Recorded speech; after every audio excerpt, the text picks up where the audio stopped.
नमस्कार।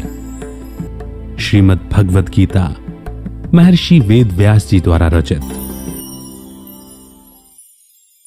श्री कृष्ण कहते हैं, ब्राह्मण, क्षत्रिय, वैश्य और शूद्र, इन 4 वर्णों का समूह गुण और कर्मों के अनुसार मेरे द्वारा रचा गया है। इस प्रकार सृष्टि की रचना करने वाला होने पर भी मुझ अविनाशी परमेश्वर को तू वास्तव में अकर्ता ही जान। कर्मों के फल में मेरी इच्छा नहीं है, इसीलिए मुझे कर्म बांध नहीं सकते। इस प्रकार जो मुझे तत्व से जान लेता है वह भी कर्मों से नहीं बंधता। पहले मुमुक्षुओं ने भी इस प्रकार जानकर ही कर्म किए हैं, इसीलिए तू भी पूर्वजों द्वारा सदा से किए जाने वाले कर्मों को ही कर। इस श्लोक में मनुष्यों के अलग अलग स्वभाव और प्रवृत्तियों के बारे में बताया गया है। सभी मनुष्य एक जैसे स्वभाव के नहीं होते, क्योंकि उनमें गुण अलग अलग मात्रा में होते हैं। हर मनुष्य में 4 गुण होते हैं, लेकिन कोई एक गुण सबसे ज्यादा प्रबल होता है। जाति व्यवस्था मूल रूप से मानव समाज के विकास के लिए बनाई गई थी, लेकिन बाद में समाज द्वारा इसका गलत इस्तेमाल होने लगा, जिसने इसका गलत अर्थ निकालते हुए इसे गुणों के नहीं बल्कि जन्म के आधार पर इस्तेमाल करना शुरू कर दिया।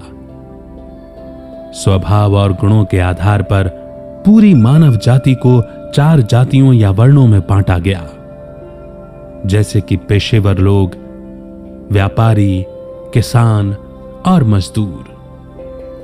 समाज के आम लोगों की भलाई के लिए हर वर्ग उतना ही महत्वपूर्ण और आवश्यक है जितना कि दूसरे। इस तरह 4 जातियां बनी।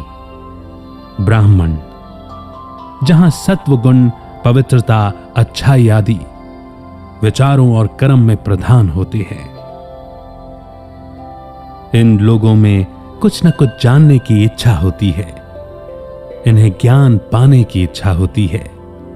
ये किसी न किसी खोज में लगे रहते हैं।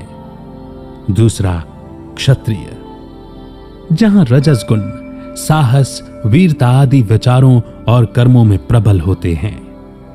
इन्हें शक्ति यानी कि पावर की तलाश रहती है, इन्हें बल पाने की इच्छा होती है।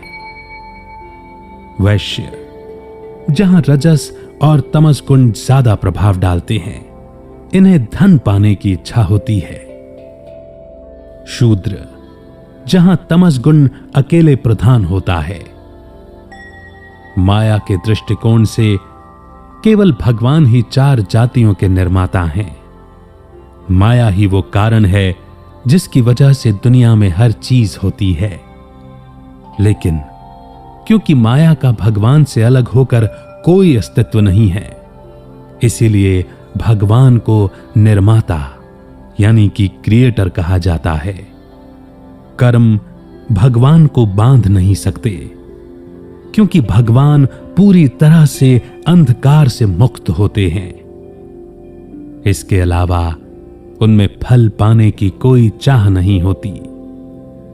भगवान तो निस्वार्थ हैं, और निस्वार्थ कर्म बांधते नहीं बल्कि मुक्त करते हैं। इसीलिए मनुष्यों की तरह भगवान के कर्मों के फल नहीं बनते और उन्हें दोबारा जन्म भी नहीं लेना पड़ता।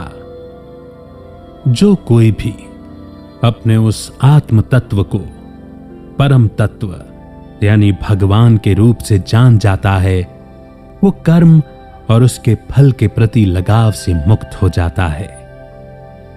वह कर्म से बंधा हुआ नहीं रहता और ना ही उसका संसार में फिर से जन्म होता है।